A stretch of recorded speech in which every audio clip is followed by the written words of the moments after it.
10वीं विज्ञान अम्ल और क्षार लवण के बारे में देख रहे हैं। हम इस चैप्टर के लास्ट में आ गए हैं। लगभग 2 क्वेश्चंस के बारे में और डिस्कस करेंगे। एक आपका पीएच मान का उपयोग और एक क्वेश्चन चर्चा करेंगे जो अभी मैं चर्चा कर रहा हूं, अम्ल वर्षा। अम्ल वर्षा आपको पता है, वन में आग लगने से, लकड़ियों के जलाने से, कारखानों के धुआं निकलने से, इन सब धुआं के कारण वायुमंडल में carbon dioxide, sulphur dioxide, nitrogen dioxide जैसी गैसें मौजूद हैं। कार्बन मोनोऑक्साइड भी आता है, लेकिन कार्बन मोनोऑक्साइड ऑक्सीजन से क्रिया करके कार्बन डाइऑक्साइड भी बदल जाएगा। ये गैसें वातावरण में प्रदूषण के कारण मौजूद हैं। ज्यादा प्रदूषण होंगे तो ये वातावरण में ज्यादा बहुत मात्रा में मौजूद होंगे। और मान लीजिए कि उसी समय वर्षा हो गई, तो वर्षा यानी कि आप जानते हो H2O, तो H2O की क्रिया मैं CO2 से कराऊंगा तो ये बन जाता है H2CO3, जो कि अम्ल है, कार्बोनिक अम्ल। मैं लिखा चुका हूं, दुर्बल अम्ल है ये, कार्बोनिक अम्ल। ऐसी सल्फर डाइऑक्साइड है, ऑक्सीजन से क्रिया करके पहले सल्फर ट्राइऑक्साइड बनाता है। अब बोलेंगे सर यहां ऑक्सीजन तो 4 हो गया, यहां ऑक्सीजन 3 है, निश्चित रूप से गड़बड़ है। ऑक्सीजन 1 नहीं लिख सकता, गैस O2 होता है, 2 परमाणु होते हैं। तो इस स्थिति में ऑक्सीजन 4 है, उधर 3 है, तो 4 और 3 का लघुत्तम 6 आएगा। तो इधर 6 ऑक्सीजन आना चाहिए, इसको 2 कर देता हूं। 2 दूनी 4 ऑक्सीजन और 2 6 ऑक्सीजन, इसको भी 2 कर देता हूं। 3 दूनी 6 ऑक्सीजन। H 2 बार आया, H 2 बार आ गया, इसको संतुलित समीकरण बोलते हैं। ठीक है आप लोगों का। तो इस प्रकार से सल्फर डाइऑक्साइड बना। अब ये सल्फर ट्राइऑक्साइड बना। अब पानी वर्षा के जल से सल्फर ट्राइऑक्साइड क्रिया करता है और सल्फ्यूरिक अम्ल बना लेता है। आप सभी जानते हैं सल्फ्यूरिक अम्ल, ये हो गया। इसी प्रकार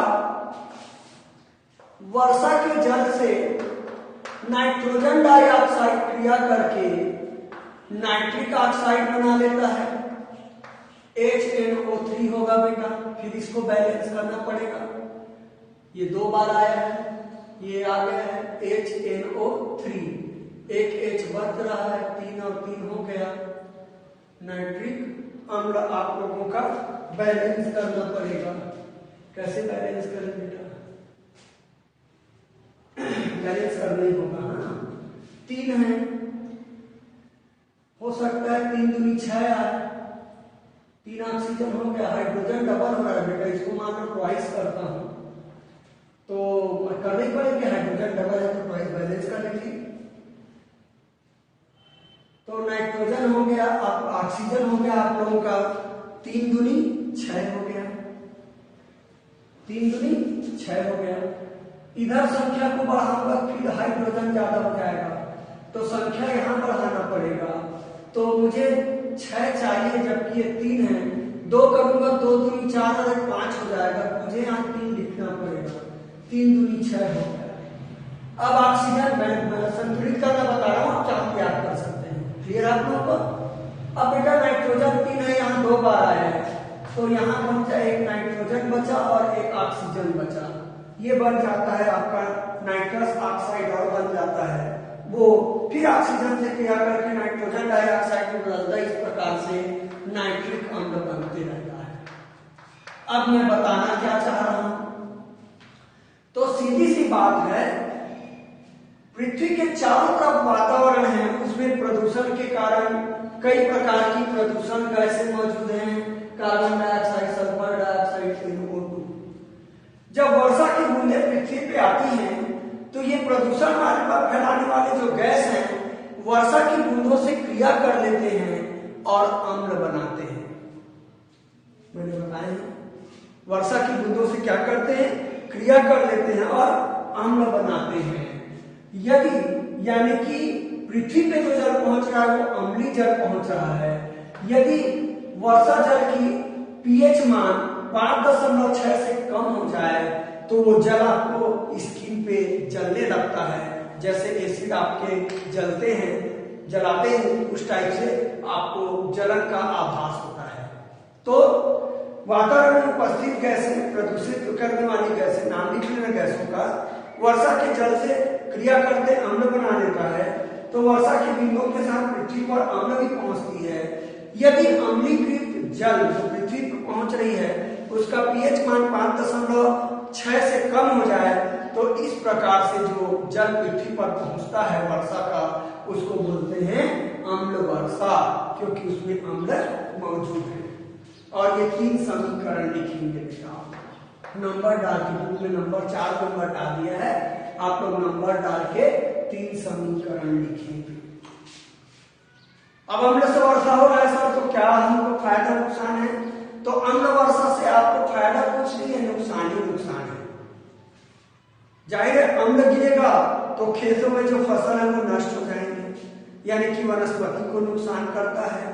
आपकी स्किन में भी गिरेंगे तो ज्यादा यदि अम्लता रहा तो आपकी स्किन को जला देंगे, जंतुओं को भी नुकसान है। इमारत में गिरते हैं तो इमारत पे आपको पता है लोहे वगैरह यूज करते हैं और अम्ल की उपस्थिति में लोहा में आसानी से जंग लगता है।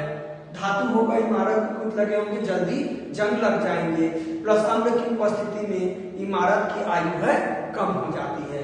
तो अम्ल वर्षा से हमको नुकसान ही नुकसान है। अब मैं फिर भी अम्ल वर्षा रटना नहीं बेटा, ठीक है? यदि सभी के पास बुक हो तो मैं इसको लिखाने के लिए छोड़ता, बहुत सारा है तो इसका क्वेश्चन आएगा तो मैं बता दूंगा, फिर आपको बुक को देख के लिखना। किसी के पास बुक नहीं होगा तो मैं इसको क्लिक करके व्हाट्सएप कर दूंगा आंसर, ठीक है? तो मैं अम्ल वर्षा के बारे में फिर रिपीट बोलता हूँ। पृथ्वी पे आपके लकड़ी जलते हैं, जंगल में आग लगते हैं, कारखानों से प्रदूषण होता है, गाड़ियों मोटर वाहन जिस चीज में प्रदूषण होता है, वातावरण में प्रदूषण फैलाने वाली गैसें ये मौजूद है। जब वर्षा की जल पृथ्वी की ओर आती है तो ये गैसें पृथ्वी वर्षा के जल से क्रिया करके कुछ अम्ल बनाते हैं, ये तीनों लिख दीजिए। इस प्रकार वर्षा के जल की अम्लता का मान यदि 5.6 से कम हो जाए पीएच मान, तो पृथ्वी पे पहुंचने वाले जल को बोलते हैं क्या? अम्ल वर्षा। इस प्रकार से जल गिरने को क्या बोलेंगे? अम्ल वर्षा बोलते हैं। अम्ल वर्षा से वनस्पति, जंतु, इमारतों को बहुत नुकसान पहुंचता है। क्लियर है आप लोगों का? मैं अम्ल वर्षा क्वेश्चन आएगा आपकी बुक में तो एक बार और दिखाऊंगा। तो मैंने चैप्टर कर लिए हैं। अब मैं बात करूंगा बेटा फिर क्वेश्चन आंसर में, हमको 2 क्वेश्चन का आंसर लिखाऊंगा मैं लास्ट में या बीच में आएगा तो एक अम्ल वर्षा का लिखाऊंगा और दूसरा मैं पीएच के अनुप्रयोग या पीएच मान के उपयोग। अम्ल वर्षा वाला पेज नंबर 26 में दिया है, आपको पढ़ना चाहे तो बुक में। अब मैं पीएच मान का दैनिक जीवन में महत्व, प्रश्न बनेगा दैनिक जीवन में पीएच मान का महत्व बताइए, ठीक है? बुक होगा तो मैं समझाता बस और लिखा भी दूंगा। लिखने का काम आप लोग करते, लेकिन मुझे लिखाना पड़ेगा या मैं व्हाट्सएप कर दूंगा, पहले मैं समझाऊंगा। आप लोग क्वेश्चन बना लेंगे, ये बड़ा क्वेश्चन है बेटा। हाँ, दैनिक जीवन में पीएच का महत्व बताइए, महत्व बताइए।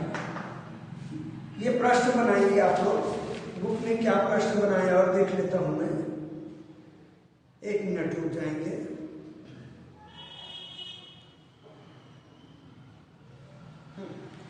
बुक में तो प्रश्न दिया नहीं है अलग से, लेकिन ये प्रश्न आप लोग बनाएंगे, ठीक है? आप लोगों का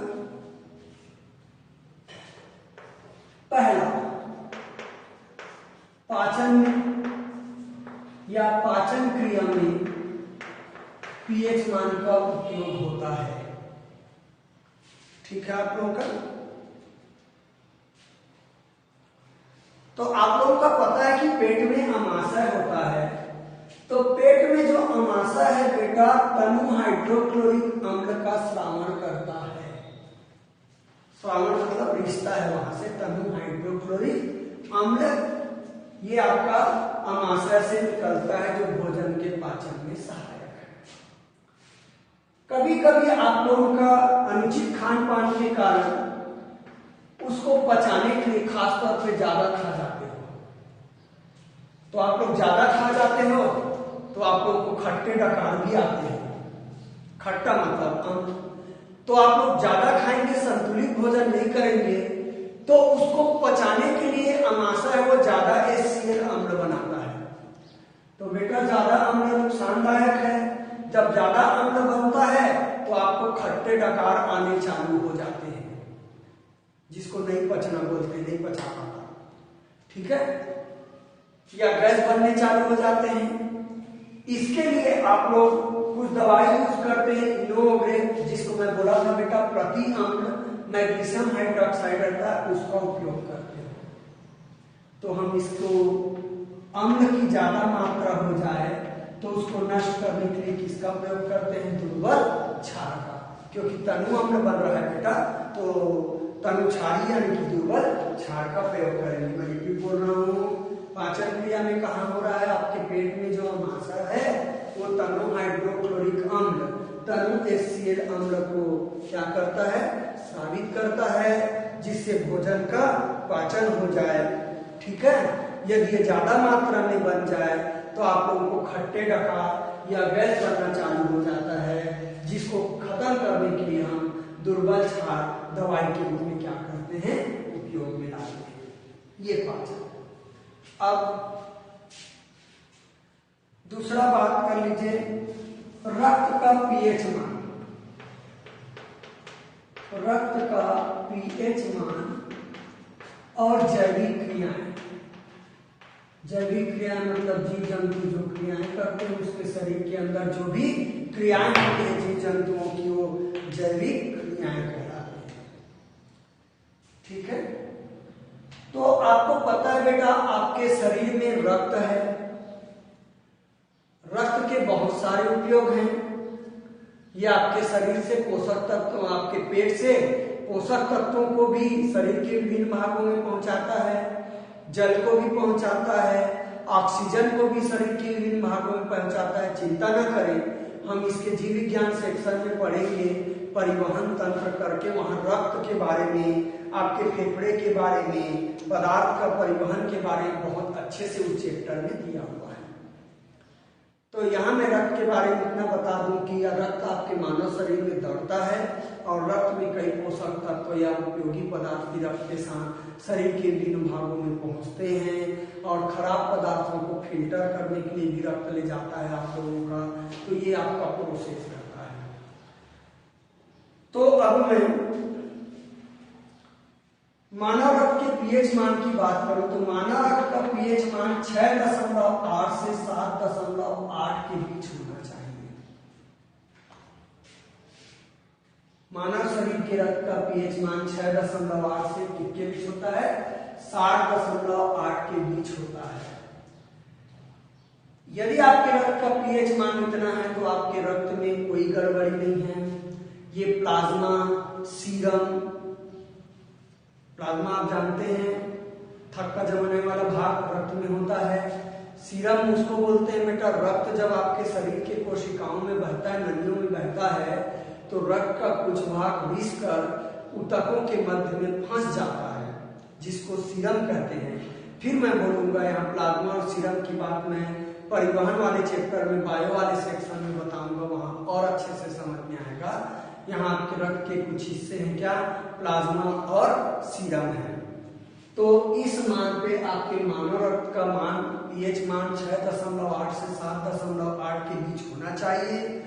यदि पीएच मान इसके बीच है तो प्लाज्मा और सीरम जो रक्त का भाग है उसमें संतुलन बना रहता है, आपका शरीर स्वस्थ रहेगा और रक्त है विभिन्न पोषक तत्वों का, ऑक्सीजन वगैरह का आसानी से आप लोगों का परिवहन करेगा, ठीक है। तो इसमें दिया है, मान लीजिए कि 6.8 से पीएच मान कम हो गया, पीएच मान 6.8 से रक्त का कम हो गया, यानी कि अम्लता बढ़ गई रक्त में। तो यदि रक्त में अम्लता बढ़ जाएगी बेटा, तो आपके रक्त में हीमोग्लोबिन होता है, फिर वही बात है, उस चैप्टर में बताऊंगा, यहाँ डिस्टर्ब हो जाएगा। तो हीमोग्लोबिन की मात्रा है वो प्रभावित हो जाती है यदि रक्त में अम्लता आ गई। अब बोलेंगे सर रक्त क्षार हो गया क्या होगा, इससे बढ़ गया तो क्या होगा? यदि रक्त में 7.8 से अधिक पीएच मान हो गया, उसमें क्षारीयता आ गई, तो रक्त जो ऑक्सीजन का प्रवाह करता है शरीर के विभिन्न भागों में, उसमें फर्क पड़ता है, उसमें कमी आती है, आप लोग थकान महसूस करेंगे। क्लियर आप लोगों का? और मैं फिर इसको बोल देता हूँ, पाचन क्रिया क्लियर है आपका? शरीर में आपका अमाशय है, अमाशय है तनु HCl अम्ल स्रावित करता है जो भोजन के पाचन में सहायक है। यदि अमाशय अधिक मात्रा में तनु HCl अम्ल स्रावित कर देगा तो हमको खट्टी डकारें और पेट में गैस आने चालू हो जाते हैं, पेट में गैस बनना चालू हो जाता है, जिसके निराकरण के लिए अपन दवाई के रूप में दुर्बल क्षार का उपयोग करते हैं। क्लियर है? रक्त का पीएच मान जैविक क्रिया है, रक्त का जो भी है मानव शरीर के अंदर जो क्रिया है, कोई भी जंतु के अंदर जो क्रिया होती है वो जैविक क्रिया है। तो मैं बताया था कि रक्त का पीएच मान याद कर लेना बेटा, ये 6.8 से 7.8 के बीच होता है। इस मान पे आपका रक्त और उसके प्लाज्मा और सीरम में संतुलन बना रहता है। यदि आप लोगों का पीएच मान कम हो जाए रक्त का 6.8 से, तो रक्त में अम्लता आ जाएगी। ऐसा करने से रक्त में जो हीमोग्लोबिन रहता है उसके अणु की आकृति बदल जाती है। और यदि पीएच मान 7.8 से ज्यादा हो गया, रक्त में क्षारीयता बढ़ गई, तो ऐसा करने से रक्त है ऑक्सीजन के परिवहन में कमी आ जाती है, रक्त के द्वारा ऑक्सीजन कम परिवहन होता है, जिससे आप लोग थकान महसूस करेंगे। ये आप लोगों का ये है। तो रक्त न तो अम्लीय होनी चाहिए और न ही क्षारीय होनी चाहिए। अगला है बेटा लार का पीएच। लार आपके मुंह में बनते हैं, लार का पीएच। तो बेटा लार एक प्रकार का एंजाइम है जो आपके भोजन के पाचन में सहायक है। आपके शरीर में भोजन दो जगह बनता है, शरीर में भोजन दो जगह बनता है। पहले मुंह में उस भोजन बनता है, बोलता हूं बेटा, शरीर में भोजन का पाचन दो जगह होता है। पहला पाचन होता है मुंह में, दूसरा पाचन होता है पेट में। ये भी बायो में अच्छे से पढ़ाऊंगा। मुंह में पाचन होता है, उसको अनाक्षी श्वसन कहते हैं, ऑक्सीजन की जरूरत नहीं होती है। और शरीर के अंदर पेट में पाचन होता है, उसको ऑक्सी श्वसन कहते हैं, ऑक्सीजन की जरूरत होती है। पाचन का अर्थ होता है बेटा भोजन के बड़े अणुओं को छोटे छोटे टुकड़ों में तोड़ना। अब जरा नोटिस करिए कि आप मुंह में भोजन को ले जाते हैं तो आपको बोला जाता है बेटा आप तो 36 बार चबा के खाइए, 36 बार चबा के खाइए। तो आप भोजन को जितना ज्यादा चबाएंगे वो इतना छोटे छोटे छोटे छोटे कणों में टूटेगा और शरीर के अंदर जाएगा पेट में, तो उसको पचाना आसान होगा। और निगल जाएंगे तो आपको पचाने में दिक्कत होगी और पेट को ज्यादा काम करना पड़ेगा और पेट संबंधी बहुत सारी बीमारियां भविष्य में आप लोगों की हो सकती है। ठीक है? तो मुंह में जब पाचन होता है तो लार मुख्य अंग है। बगैर लार या बगैर सूखे भोजन को आप नहीं चबा सकते।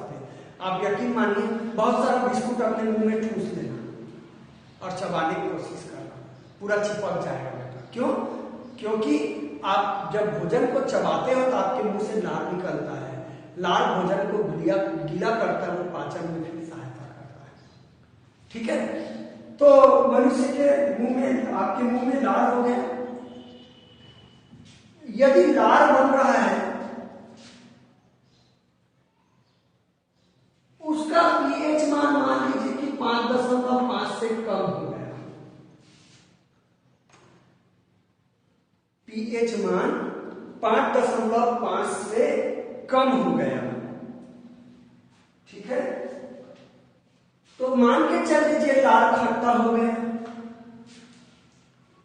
तो क्या होगा सर, क्या फर्क पड़ेगा? आप लोग इमली या नींबू का रस खाए होंगे। इमली या नींबू का रस अम्लीय होता है, मालूम है।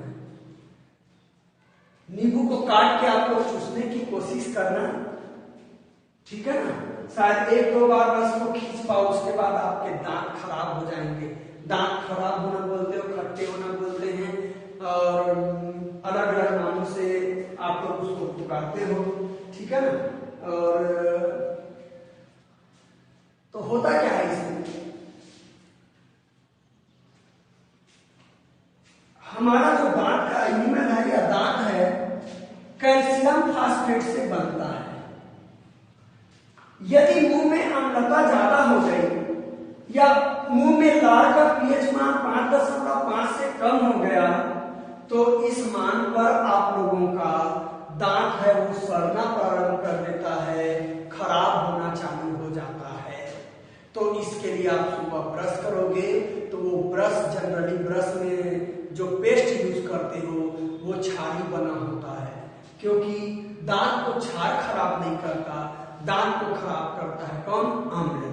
तो आप जो पेस्ट यूज करते हो, जो है कोलगेट है, पेप्सोडेंट है, जिस कंपनी का है वो क्षारीय होता है।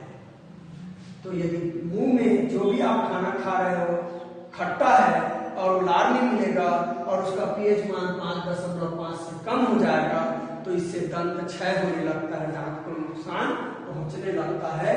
इसको बचने के लिए आप कौन सा मंजन उपयोग करते हो, जो क्षारी पदार्थ का बना हो, ऐसे मंजन को यूज करते हो। वैसे अधिकांश सभी मंजन क्षारी बना होता है, अम्ल किसी का नहीं होता, ठीक है। अगला हम बात करते हैं मिट्टी का पीएच और फसल उत्पादन। मिट्टी का पीएच मान और फसल उत्पादन, ये मैं दिखाऊंगा बेटा बाद में ना, क्योंकि मैं 2 बार समझाऊंगा, आप लोग रखना पड़ता है, करके गड़बड़ करते हो, इसलिए मैं अभी आंसर आपको बता रहा हूं। जिसके पास बुक है ऐसी टाइपिंग में दिया है, आंसर लिख सकते हो। मैं पेज नंबर बता दूं, पेज नंबर 23 और 24 में दिया हुआ है, क्लियर है। मिट्टी का पीएच मान और फसल उत्पादन। तो अच्छी फसल के लिए न तो मिट्टी ज्यादा अम्लीय होनी चाहिए और न ही मिट्टी ज्यादा क्षारी होनी चाहिए, ठीक है। तो अच्छी फसल के लिए मिट्टी का पीएच मान 5 से 8 होना चाहिए। कितना होना चाहिए, 5 से 8 होनी चाहिए। मान लीजिए कि मिट्टी का पीएच मान 5 से कम है तो मिट्टी अम्लीय है, तो इसकी अम्लता को दूर करने के लिए चूना और राख आदि को मिट्टी में डाला जा सकता है, क्योंकि चूना और राख क्षारीय पदार्थ हैं। तो फसल को नुकसान न पहुंचे इसलिए मिट्टी का पीएच मान 5 से 8 के बीच होनी चाहिए। इसके कम या ज्यादा होने पर मिट्टी में फसल का उत्पादन बहुत कम होगा, फसल को नुकसान पहुंचेगा। यदि मिट्टी में अम्लता आ गई तो इसे दूर करने के लिए आप क्या डालेंगे, चूने का। क्षारीयता बहुत कम आती है, जंगली अम्लता ही आ जाती है, क्योंकि हम विभिन्न रसायन उपयोग करते हैं। तो इसको दूर करने के लिए हम मिट्टी में राख छिड़कते हैं या फिर चूने का छिड़काव किया जाता है, जिससे मिट्टी की अम्लता समाप्त हो और अधिक से अधिक आप लोग उपजाऊपन प्राप्त कर सकें, ठीक है। तो ये आप लोगों का यूज करना है। अब हम बात करेंगे पीएच मान में पौधे और जंतुओं की आत्मरक्षा। पीएच और पौधे एवं जंतुओं की आत्मरक्षा। जंतुओं की आत्मरक्षा है वो पीएच मान पे किस प्रकार निर्भर करते हैं, इस पर मैं डिस्कस करूंगा। आप सभी जानते हो बेटा, मान लीजिए कि आपको मधुमक्खी डंक मार दे, आपको दतैया डंक मार दे तो बहुत ज्यादा जलन होती है, ठीक है। आप लोगों का बिच्छू भी है, आपका बिच्छू भी डंक मार दे तो बहुत ज्यादा जलन होती है, ठीक है। तो ये जलन इसलिए होती है क्योंकि ये डंक में आपके शरीर में अम्ल छोड़ देते हैं। तो कुछ पौधे और जंतुओं में आत्मरक्षा के लिए अम्ल बनते हैं, ठीक है। और ये जब दूसरे जीव इसके संपर्क में आते हैं, पौधे में कैसे संपर्क में आते हैं? पौधे में रोम होते हैं, रेशे होते हैं, कई बार आपको चुभते हैं, चुभने के बाद बहुत ज्यादा खुजलाते हैं, ये सब आपके लक्षण हैं। और डंक मारने वाले जंतुओं के नाम तो मैं बता दिया। तो इनके शरीर में जनरली फार्मिक अम्ल बनता है, और ये जब डंक मारते हैं तो अम्ल आपके शरीर पे डाल देते हैं, तो जिससे आपको बहुत ज्यादा जलन होती है। तो पौधे और जंतुओं में खास उनके रक्षा के लिए भी अम्ल का निर्माण होता रहता है, अम्ल उपस्थित रहता है। अम्ल मतलब जो उसमें रसायन है, उनके डंक मारने वाले स्थान पे उसका पीएच मान क्या होता है? कम होता है। ये मैंने दैनिक जीवन में पीएच का महत्व बताया। मैं पांचों को रिपीट कर रहा हूँ बेटा। पाचन क्रिया में पीएच, आमाशय में तनुक हाइड्रोक्लोरिक अम्ल बनता है। क्लियर है आपका? जो पाचन में सहायक है, ज्यादा बन गया तो खट्टे डकार आएंगे, गैस बनेंगे, जिसको दूर करने के लिए दुर्बल क्षार का प्रयोग करते हैं।